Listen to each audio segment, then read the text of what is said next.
قال رسول اللہ صلی اللہ علیہ وآلہ وسلم لا يغتسل رجل يوم الجمعة ويتطهر ما استطاع من طهر ويدهن من دهنه أو يمس من طيب بيته ثم يخرج فلا يفرق بين اثنين ثم يصلي ما كتب له ثم ينصت إذا تكلم الإمام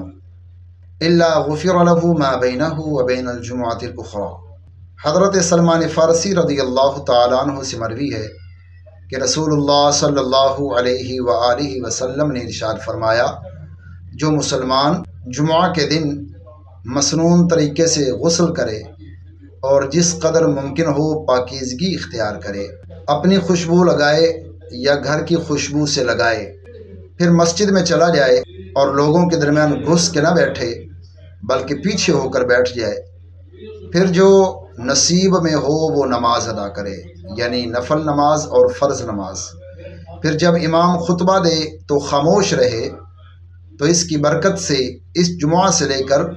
آئندہ جمعہ تک اللہ تعالی تمام صغیرہ گناہوں کو معاف فرما دے گا۔